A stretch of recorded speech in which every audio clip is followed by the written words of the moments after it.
Walk a little further away from it. Yeah, now tap it. I'm tapping it. Do we need to restart the Hangout maybe?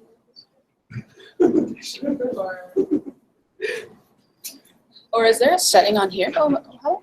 This one. Oh. Oh wait. Mute mic? No. Setting maybe? Oh, there we go. Oh. Oh, cool. Okay. Oh, it was in the. That's working, yes, definitely working right. Okay, cool.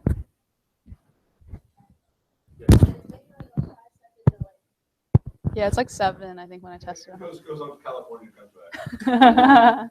Awesome. Thanks, Paul. So Thanks, looks like Elizabeth. you're in business. Great. I think maybe over this way a little bit. Yeah, so that's how that. Yeah, that's good. Would you like me to turn on the lights so that No, I think this is good. this looks better with this light? Yeah. Thanks. Good. I might turn the screen off, actually. Right? Because I don't need to see it. Yeah. Okay. Cool. Thanks. Awesome. Yeah. Great. Thanks, Paul. Okay, how long are you done? In maybe like an hour and a half. So I think this will be off in like an. Oh no, sorry. It should be done before. Yeah, by noon for sure. I'll stop by about noon. Okay. Just leave it all here. Okay. Thank you. So I understand that Dr. Young has all your forms. Okay. Marion gave them to Okay. me. Great. And we've reserved the town meeting conference room, Town District 7, for a reception. Oh, afterwards. thanks. So please let all of your friends and relatives and supporters know where to go. Great. Thanks. Thanks, Peter.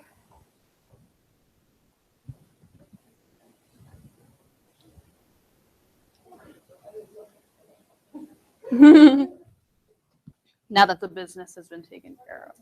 Oh, should I mute this maybe?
Thanks, Ken.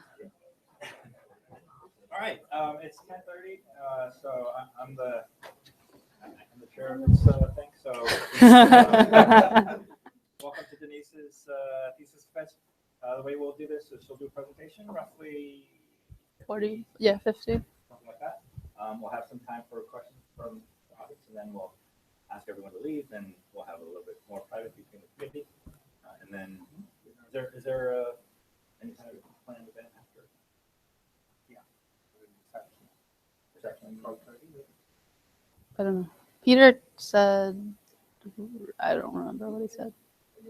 Oh, meme conference. Thanks. Okay. Great. Thanks, Mark. Thank you, everyone, for coming to my thesis defense on sensing, actuation, and control of microbio robots. So the continuing trend in miniaturization of technology has enabled these unmanned aerial and ground robots that have a suite of sensors and computational power on board. We can also think about making smaller and smaller robots that are enabled by combining these technological advancements with microfabrication techniques and new microscopy techniques, as well as advances in biology, to create something like this microbio robot. So to give you an idea of the size and the length scale that we're talking about, a human hair is about 100 microns, and the cells that are attached to the surface of this microstructure are about 1 to 10 microns in size. And so the robots that I've been working on and I'll be talking about today range from smaller than a human hair to a couple of millimeters.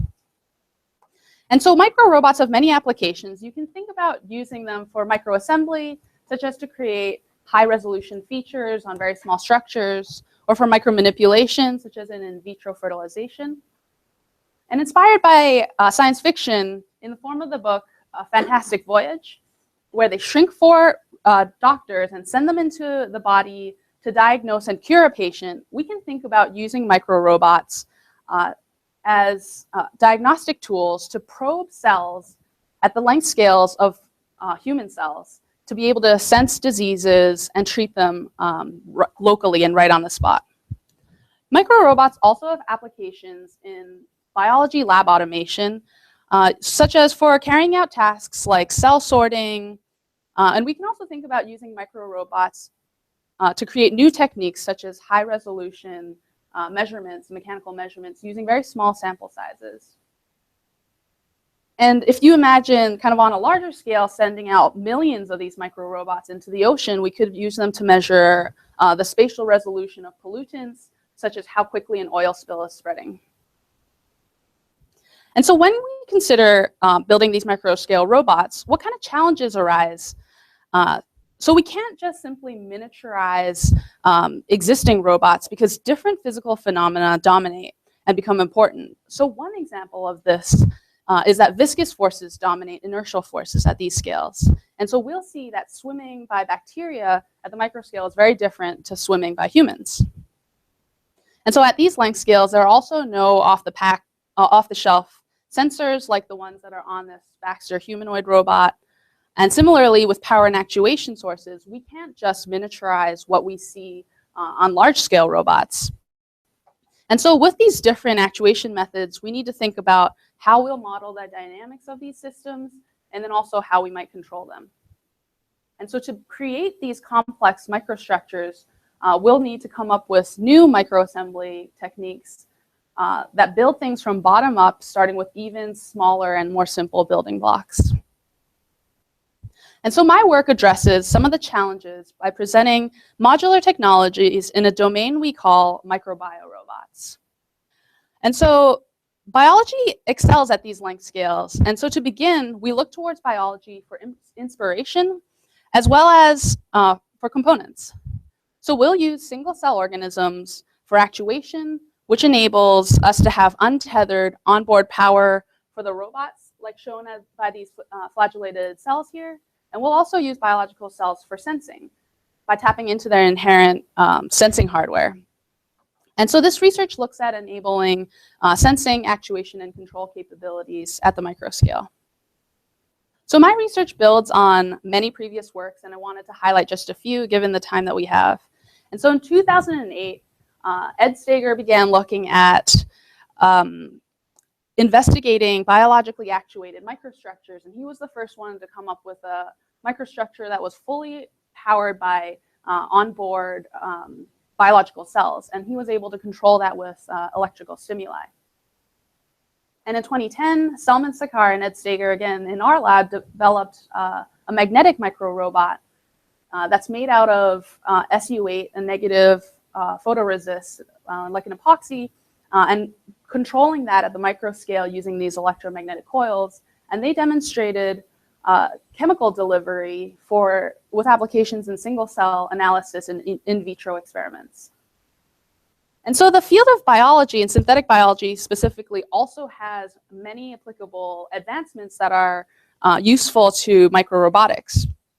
So they have demonstrated the ability to genetically engineer cells where they create they can design any stimuli and any output that they like to into the cells. And so Jim Collins's group developed the sensor cell that was able to detect UV light and then produce fluorescent protein.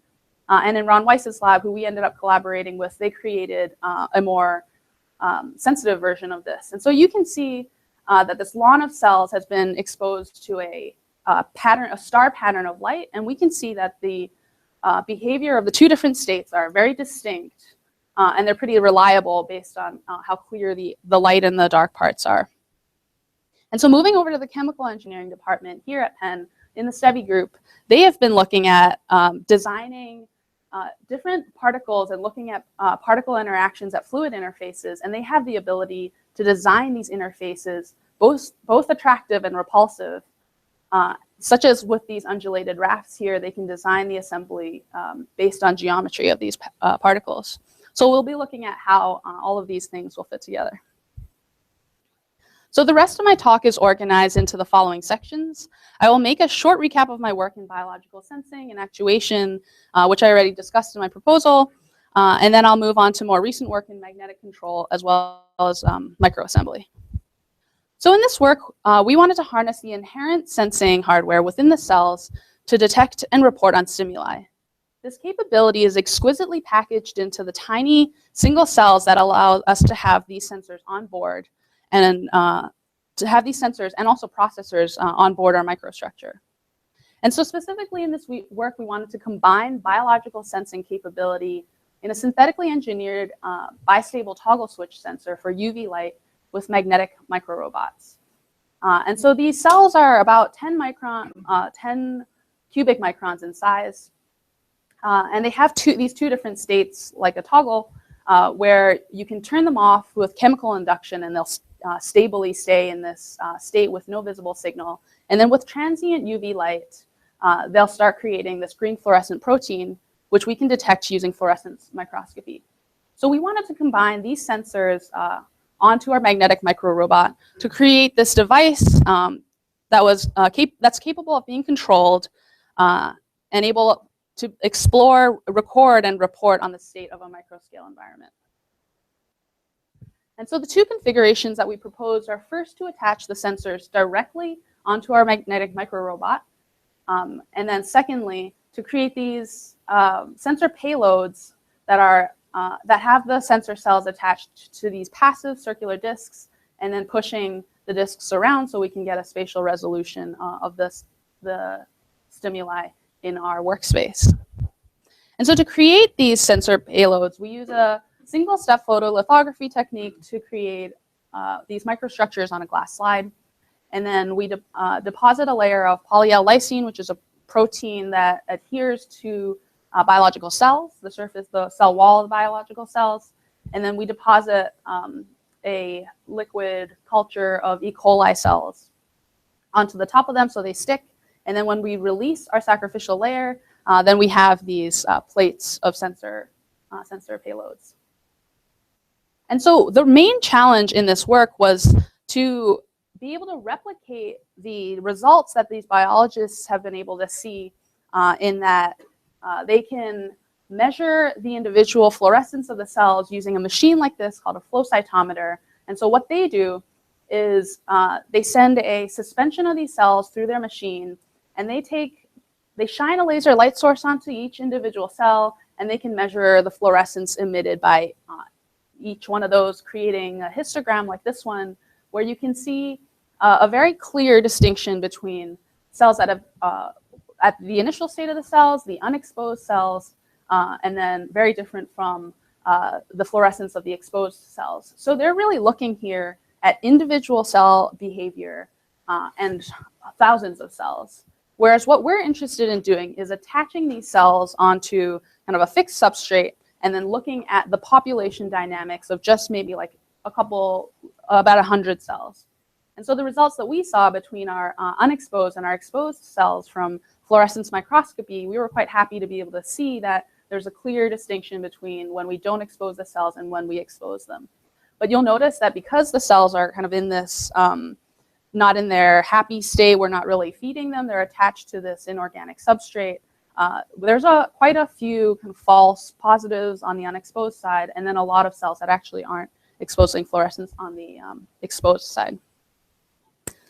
But regardless, we still saw, a pretty significant difference. And so here are some of our results where we integrated our integrated system on the left, where we have the fluorescent cells attached to our microrobot, and then on the right where we have a magnetic microrobot pushing the sensor payloads around and distributing them in a region.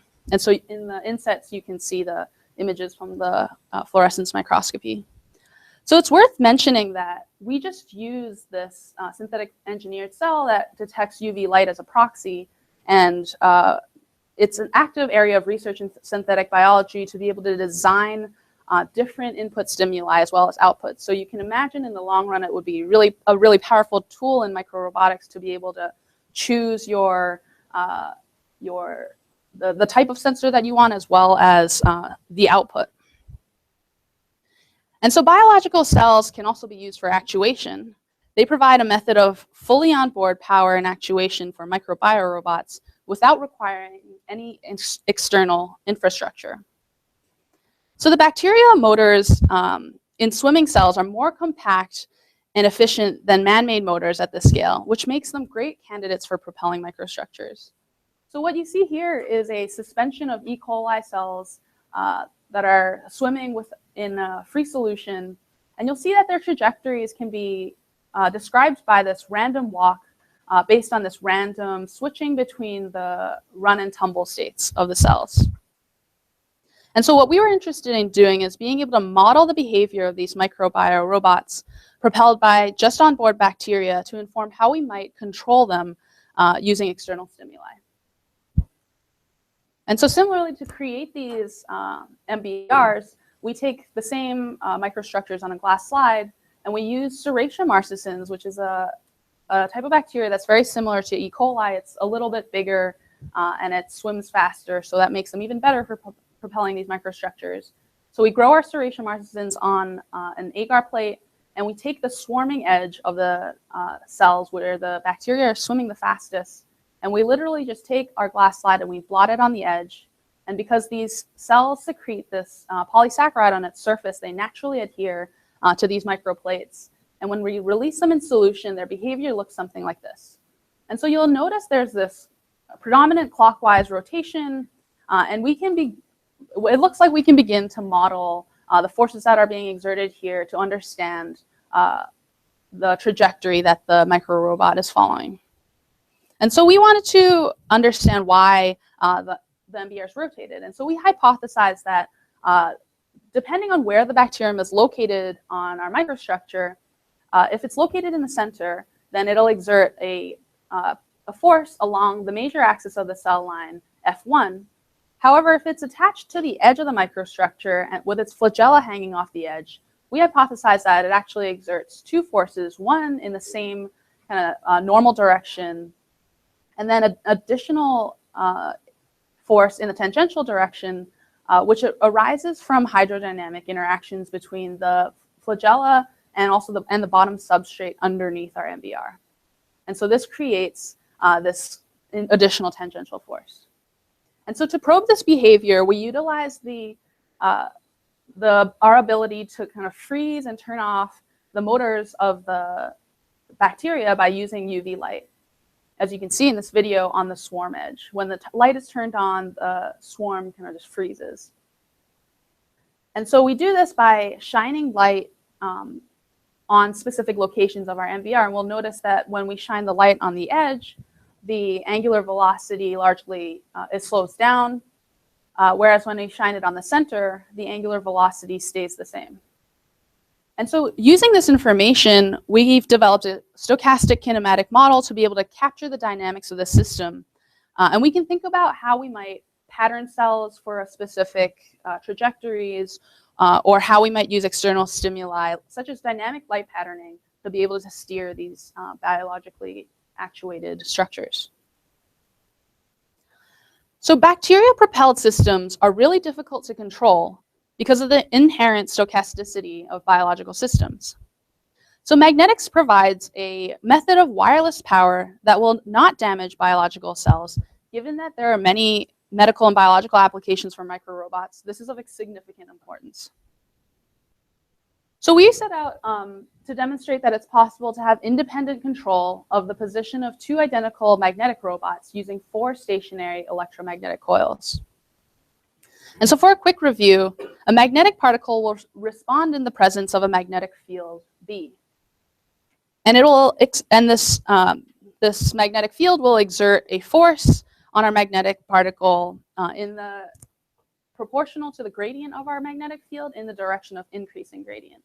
And it will apply a torque to realign our moment along the magnetic field. And so our 2D micromanipulation platform consists of 4 independently controlled electromagnetic coils. The robots are magnetic discs of rubber impregnated with ferrite material, and each disc is 2 millimeters in diameter and 1/4 millimeters thick. And the robots are floating on this air-water interface to minimize friction and restrict motion to the plane. So we use an overhead camera for visual feedback control. So this system looks a lot like the system that Selman and Ed invented in 2010, except we scaled it up to make it a little bit easier for us to prototype our control algorithms, because we were physically able to move the magnets and interact with the system, whereas compared to the microscale, that's a lot harder. So the main challenge here is that all the magnets are the same magnetization and are subject to the same global fields. So we utilize the spatial nonlinearities in the magnetic field close to the electromagnetic coils to exert different forces across the workspace, as illustrated in this figure here, where the top and bottom coils have the same equal and opposite currents running through them. And you can see it's possible to exert forces that are in different directions, even though the magnets are in close proximity. So on the right shows some of our experimental results, where on the top we're moving the magnets in equal velocity, which is challenging because the force drops off from an electromagnetic coil at distance to the cube. And then on the bottom, we're moving one magnet in an arc trajectory while holding the other one stationary. And so our algorithm relies on 2 main assumptions. The first is that the magnetic field generated by the electromagnetic coils linearly superimpose. And the second is that we have this instant reorientation of the magnet to the applied magnetic field, such that we have a torque-free system. And so if we want to calculate the force at each robot from a given input currents, U, then we need to calculate the magnetic field at the XY position of each magnet. And we can do that by summing the contribution of each coil, the magnetic field of each coil, at each position. And we can, based on the second assumption, we can also use this to determine the orientation of our magnet M. And we take the derivative of this magnetic field and multiply that by the orientation of our magnet. And for our system of 2 magnets, we get 4 equations. So if we take a closer look at the experimental results from earlier, you'll see that it's evident that kind of along the trajectory, there are these kind of large perturbations from the desired trajectory. And this arises, we think, in part because despite that the magnets are moving really slowly, the force is very significantly over small changes in position. And also, when we're close to a critical point where the forces are 0, there's a large spatial variation. And so you'll see that the magnets kind of rotate a little bit, and then they kind of drop down in the y direction. And so in this force field plot, we can see the critical points here where there's the arrows are going to pointing in all different directions. And so you can imagine if you have a small error in the position, that'll lead to a large error in the applied force. And so this causes in this specific experiment like a 600 micron deviation from the trajectory, which is actually kind of hard to see in our video. But if you consider wanting to manipulate biological cells, even if we looked at mammalian cells, which are kind of one of the larger cells that we might use, that's already several body lengths of this biological cell. So we'd really like to be able to minimize this error here. And so one of the challenges that arises is that we're not tracking the orientation of the robot, and it seems like our kind of torque-free assumption doesn't really hold, and that can lead to kind of force being exerted at completely different direction than what you originally thought if your magnet is oriented in a different direction. And then secondly, our current update rate is quite low. It's 20 hertz. And so you can imagine that the magnet will move quite a far distance in between current updates, which are denoted here by the blue regions. And that's exaggerated close to the edge of your workspace. And so to that end, we wanted to calibrate the magnetic system and specifically characterize the robot dynamics to create better models. So we wanted to calculate the linear drag that's on our microrobot, where we previously assumed drag on a sphere. We wanted to calibrate this empirically. And secondly, to quantify the rotational drag so that we can relax the assumption of a zero torque system by tracking the orientation of the robot. And so to do that, we changed the shape of our magnet such that it's a triangle, and we can track its orientation. And our triangle is always magnetized such that its head is kind of pointing in the direction of the dipole. So at low Reynolds number, the velocity of an object is directly proportional to the force by this linear drag coefficient CL. And so from our equations before, we can calculate the force that's exerted by the magnetic field. And it's a function of big M and R, which are properties of the magnet, the orientation of the magnet, M hat, and then also the gradient of the magnetic field. So we can equate these two equations and then redefine linear drag coefficient ratio, blackboard CL, which can be calculated if we have a known magnetic field and if we can empirically derive the orientation and the velocity of our microrobot. And so here's the experimental setup that we use. We use a permanent magnetic source, which are a stack of rare earth magnets on the bottom left here. And then we watch the trajectory of our triangular magnetic robot as it moves towards this known magnetic source.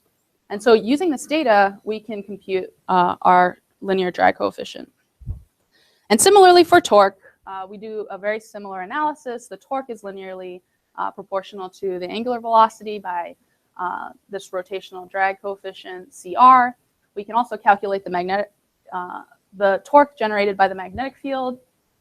And this time we take the cross product of the heading of our dipole with the applied magnetic field. We equate the two and now define this rotational drag coefficient ratio, where if we have a known magnetic field, and in this case we use Earth's magnetic field to reorient our robot because it's very uniform in our workspace, and it's of known magnitude, and then we track the behavior of the robot. And so on the left shows a video of the experiment that we ran, and so we use a Helmholtz coil to hold along the y-axis to hold the magnet in this 90-degree angle, and then we turned the coils off and we tracked the robot as it reoriented to align to Earth's magnetic field.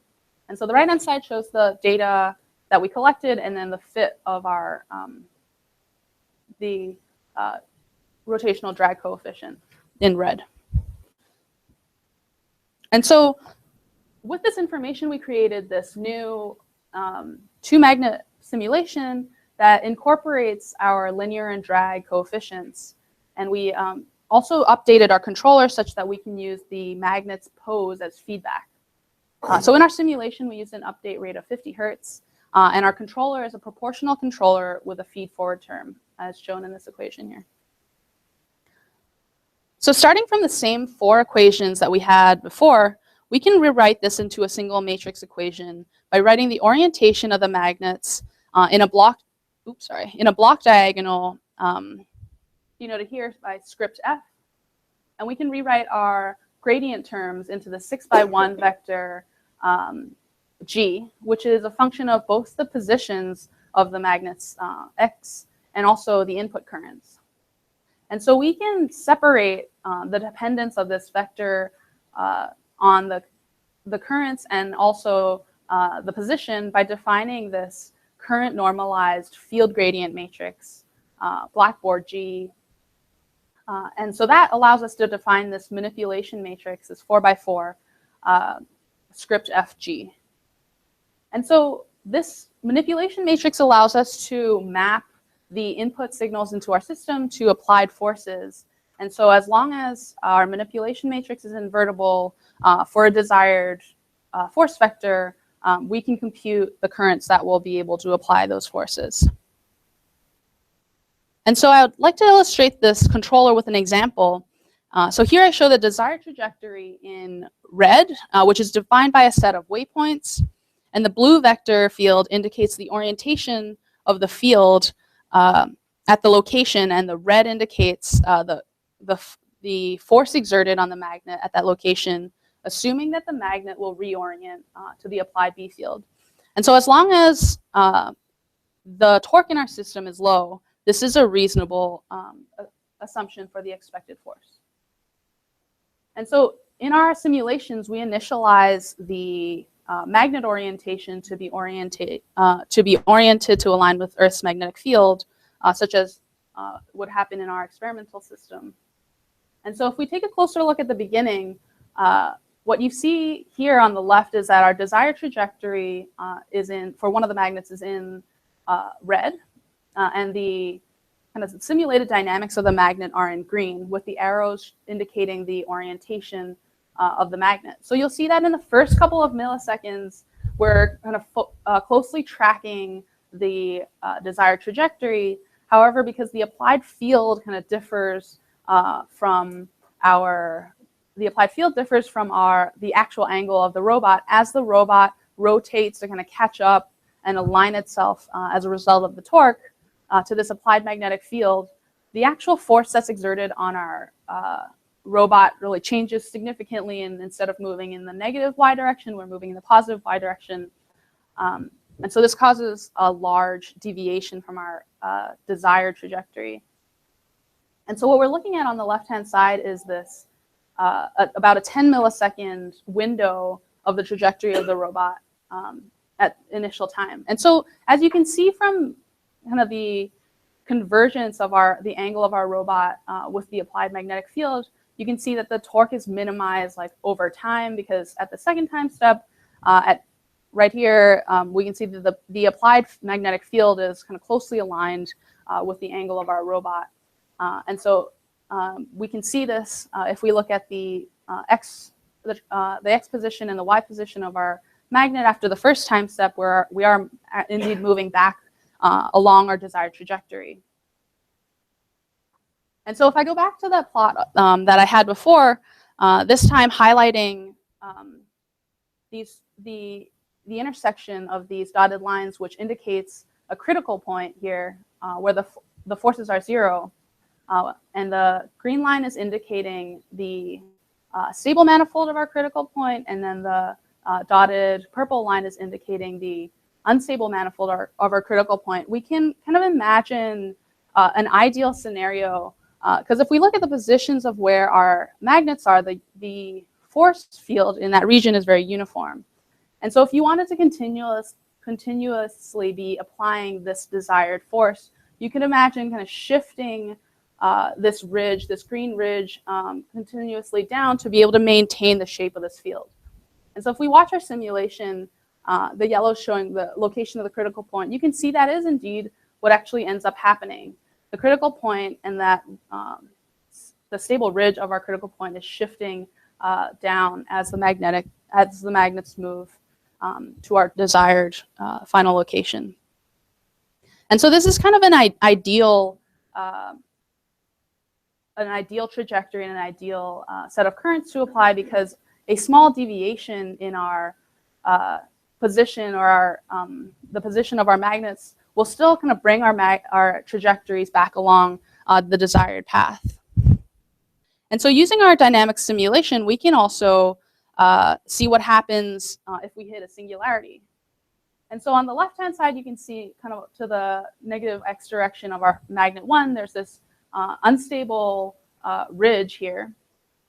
And so surely enough, over time, as we move over time, the ridge ends up right on top of our, very close to our magnet number 1. And we can see by looking at the angle of the magnets here that there's a large torque that's exerted on our system, and that will cause a large deviation in our desired trajectory. And so we have the analytical tools to be able to determine and analyze kind of planned trajectories to find whether or not there are robust solutions to the desired trajectory. So we could use the simulation as a path planning tool for our system. And so I wanted to point out the difference between this simulation and what I had previously. So what I had previously, for every constraint problem, we had multiple solutions because we weren't constraining the orientation of the robot. However, in this situation, the orientation of the robots are fixed, and so if there is a solution to the problem, the solution being the applied currents, then there will only be one. And so while working on multi-magnet control, we encountered this interesting application for manipulating magnetic robots at fluid interfaces in microassembly. So this research was in collaboration with Iris Leo, a graduate student in the STEBI lab. So there are many interesting phenomena that occur at fluid interfaces. And in nature, one example is the larva of a water lily leaf beetle that climbs up the meniscus of a fluid interface, which curves from the right to the left. And so let's take a look at what this water lily leaf beetle is actually doing in order to be able to do that. So what it does is it arches its back such that it lifts its head and tail to create this upward sloping fluid interface at its head and its tail, and then this kind of downward sloping fluid interface on its side. And so when it does that, the upward sloping fluid interface tries to align itself with the upward slope of this meniscus, and it reorients the bug such that its kind of head and tail is aligned kind of perpendicular to this meniscus. So we can see that it's when it arches its back, it causes the bug to rotate, and then it slides up due to capillary interaction and surface effect forces up this meniscus. So it's important to note that this water lily leaf beetle isn't swimming up the meniscus, but it's actually being pulled up by these surface forces. And so another example from everyday life that you might have noticed is that on the surface of your milk, the Cheerios will cluster and form these kind of distinct groups of Cheerios. And that's a result also of capillary interactions at fluid interfaces. So this video is from the STEBI group, and it shows capillary-driven assembly of spherical particles to a stationary micropost, which is used as a fluid deformation source. And so what they did here to create this fluid interface is they pinned the fluid to the edge of this micropost, creating this upward sloping interface as shown in the inset on the top left. And you can see that these passive particles are migrating up to the edge of this micropost here. And so it's important to note that the particles are migrating up this slope, and so this isn't due to gravity or any other effects like that. And so the objective in our work was to utilize these surface effects or capillary interactions to direct the assembly of passive particles by deforming a fluid interface using a magnetic robot. And so the bond number is a non-dimensional number that measures the effects of surface forces versus gravitational forces. And so the bond number is a function of the densities of the two fluids, the size of the particle, the surface tension, and gravitational forces. And when the bond number is much smaller than 1, then surface tension forces dominate. And in our experiments, the bond number is on the order of 10 to the minus 3. And so when a particle is trapped at an interface, it deforms the fluid interface, and the energy associated with this fluid deformation, otherwise known as the capillary energy of an isolated particle, denoted here by E curve for curvature, is given by the product of the surface tension and area associated with the particle's deformation of the fluid interface. And so now let's add an additional particle to our system. The system will try to minimize the total capillary energy. And in this case, if the neighboring particles' distortions overlap, then the particles approach each other to minimize total capillary energy of the system.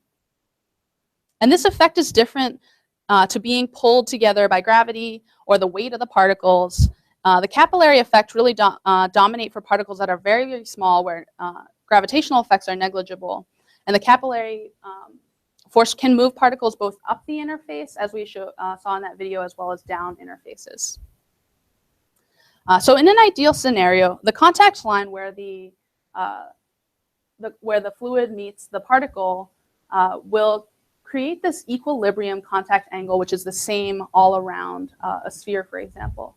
However, in reality, what really happens is our contact line has this undulated shape that results from surface roughness or patchy wetting, or also can result from the geometry of our particle. And so this undulation can be decomposed into Fourier modes. So if the particle is very heavy, it creates this monopole shape. However, if the particle is very light, then there's no monopole shape, and the leading order mode can be a quadrupole. And so this means that there's a sinusoidal undulation in the contact line around the particle. And so if we look at one edge, the two sides will create this upward slope in the fluid interface, and if we rotate it by 90 degrees, it'll create a downward sloping interface, which denotes the sinusoid. And so if we look from top down, an interferometer measurement of the fluid height, you'll notice that there are these two axes of symmetry here, and the blue-green regions indicate the sinusoidal height around our particle. So this is one of the disks that we'll use in our experiments that I'll show. So if the dominant mode is the quadrupolar deformation, then the equation of the capillary energy is given by the following equation, which depends on the fluid and specifically the surface tension, the particles in the form of its characteristic length, and the magnitude of the interface curvature mode, and also the deviatory curvature from the deformation source. And so if we want to calculate the capillary force, we take the derivative of this energy, and we'll see that it's proportional to the gradient of our deviatory curvature here. And so that's to say that the more sloped our curve, so kind of closer up at the edge of this micropost, the stronger the capillary force.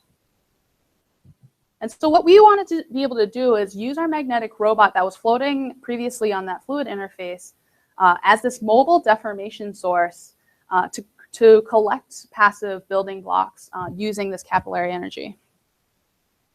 And so we used the same magnetic manipulation platform we had, but this time we tracked the particles in our robot between this oil-water interface to minimize convection.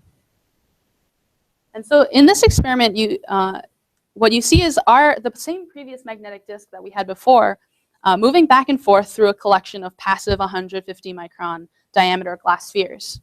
So you can see that the interaction distance is very large, on the order of body lengths of our magnet, as you can see that even the particles up here are being kind of drawn in towards our magnet. And so you'll see there are kind of two different types of interaction. There's capillary force that causes the magnets to attach, or sorry, the passive particles to attach to our magnet. And there's also this fluid entrainment as the magnet moves back and forth. The particles are kind of pulled behind where the magnet is. And so we'll see by the end of it, we've collected almost all the particles in the workspace just by moving back and forth. And so we can also design different interactions by changing the geometry of our magnetic robot. So similar to this square post, where you can see that the cylindrical passive particles attach preferentially to the corners. As a result of this, the location of the maximum deviatoric curvature here. This causes the largest forces to be aligned with this red line. And so we can kind of draw similar analogies that the corners of our magnetic micro robot will also create similar concentrations and the largest, the kind of axis of the largest gradient in the deviatoric curvature. And so indeed, we do see that these corners create a basin of attraction where the particles preferentially, in this case, the glass spheres preferentially attach to the corners of our magnet. And so by being able to predict where the particles will assemble, we can design trajectories to create pre-designed structures that we'd like to assemble. So because the assembly configuration is already predetermined by the geometry, we don't really need high precision manipulation in order to obtain specified attachment. So we use a PI controller to control the position of the robots. And this video shows a magnet being commanded to a red dot, which is a user input.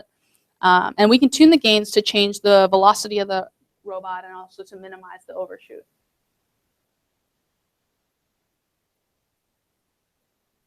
So we demonstrate semi-autonomous directed assembly by having a user click waypoints for the desired position of the robot to assemble these two microspheres to the corners of the magnetic robot. So just two user inputs are used here, and the system could be automated with computer vision to detect the location of the passive particles as well as when the passive particles attach. And so you can see that the interaction distance here is quite large. We don't really have to get very close to the passive particle in order for it to attach here. And so similarly, we can look at designing different interactions by changing the geometry of the particles. So what we're doing here is comparing the dynamics of the microsphere on the left-hand side, which creates a monopole interaction, with the dynamics of the attachment of a microdisk, which creates a quadrupolar contact line. And so what you'll see here is that on the right-hand side, the microdisk gets pulled toward the corner of the magnetic robot, but indeed it ends up attaching to the edge of it as a result of these kind of higher order mode interactions. That is still an area of active research within the interface interactions, capillary interactions community. So in this work, we were also able to probe a phenomenon where the particles don't attach, but maintain a certain distance due to complex curvature interactions, which is an area of active research. So with this magnetic robot, in addition to being able to use it for microassembly, we can also use it as a tool to probe phenomena in colloidal sciences in a directed and repeatable manner. So what you'll see is these particles maintain this kind of constant distance from our magnetic structure. So we can think about using something like this for transport. And so I hope that I've convinced you that there's unique challenges arise when building robots at the microscale. So in this work, we've developed some modular technologies that can be combined to create microrobots. And so we've interfaced biology and microrobotic actuation to achieve sensing using synthetically engineered cells. We developed a stochastic kinematic model for bacteria-actuated microsystems. We developed a multi-magnet manipulation algorithm and also looked at characterizing the dynamics of millimeter-scale magnetic robots. And we achieved automated microassembly by combining magnetic actuation with capillary assembly phenomena. So kind of looking forward, we can definitely think about designing passive particles with preferred assembly configurations and specialized docking locations on the robot, such as using these cylindrical passive particles, which preferentially attach end-to-end to create these rigid long chains, or designing micro roughness on the edge of our robot so that we can create these specified docking locations, or thinking about creating out-of-plane features to create specified docking locations. And so we can even combine the different technologies, such as integrating biosensors into the passive payloads, for the microassembled building blocks, as well as using synthetic sensors or creating chemical payloads. And using path planning tools for multi-magnet control using the analytical tools. So the field of microrobotics is still very new, and we're just at the tip of the iceberg here. So looking ahead, microrobotics will become increasingly interdisciplinary as we bring in more ideas and tools from other fields, like we've already started doing with synthetic biology and complex fluids. And so with that, I'd like to thank everyone for coming to my thesis events. I'd like to thank my advisor, Vijay Kumar, for the opportunity to do this research, and for Ed Steger for being a great mentor and a collaborator for bouncing ideas off of my committee, for kind of shining a different light on the research, and also all the great friends that I've made in the GRASP lab and MRSL and at Penn in general, and my family for coming to my defense. I'd like to open the floor for questions.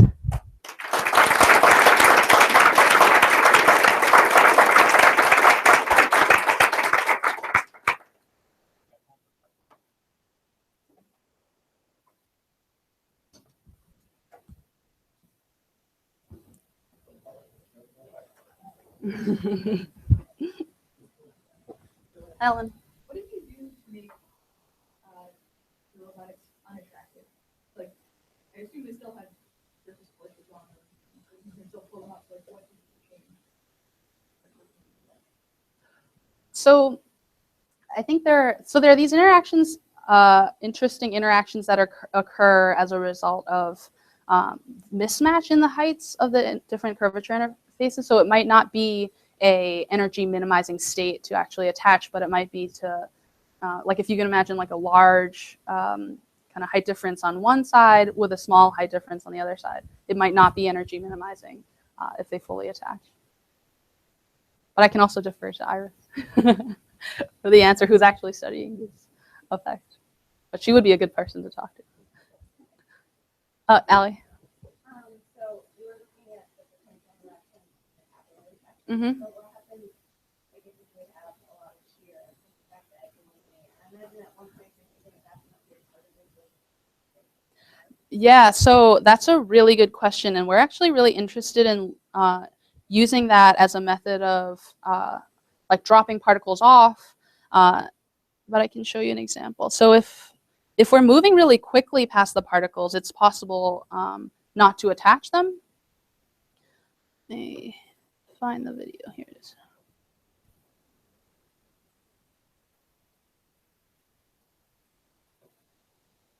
Oh, how do I get the...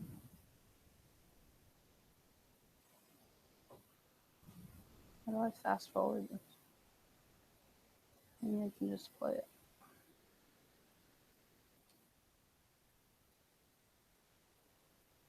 So what happens is if we drive really quickly, let me get it to play.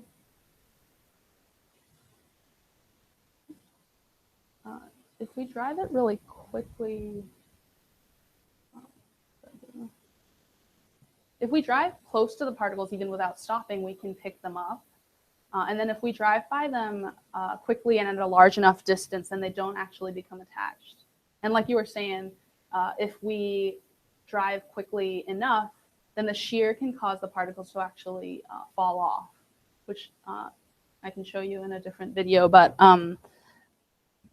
modeling those interactions, I think, will be very powerful, and we can use those tools as ways to kind of drop off assembled particles that we've created, or drop off like chemicals that are doped on our passive particles, for example.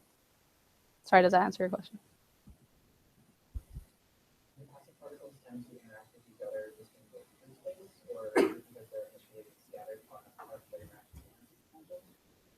So the interaction force between the passive particles that we've used, so between the passive particles and the robot, are definitely greater than the passive particles between each other, but they definitely do cluster together. And so that's something to kind of pay attention to, especially at this large scale. The forces are quite significant, but as we scale them down, then the particles become smaller and the forces will be smaller. So I think we can get even more specified attachment at the micro scale. Yeah. Yeah. Yeah.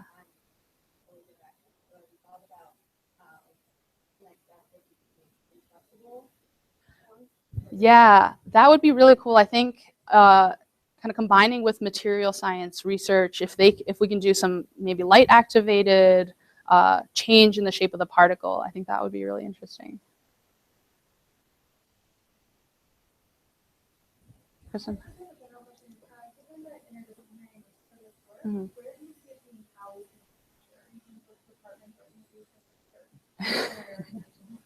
So I'm hoping it stays in engineering. I think, especially at Penn, it's been really easy to collaborate with a lot of different departments and different professors, and kind of using their tools and borrowing their lab space has been like a great learning experience. So I think places where that is encouraged will probably be places where microrobotics will flourish and the research will do better, which I think is kind of across the board and maybe robotics and also beyond. Something that's important. Yeah.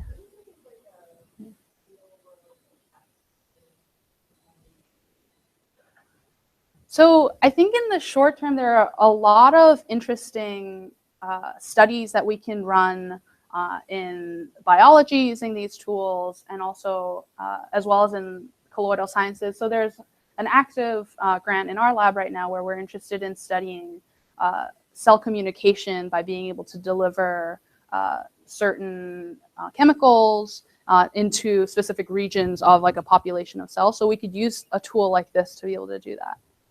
And kind of in the long run, maybe we can use something like this for like microfabrication. Great. Let's Great.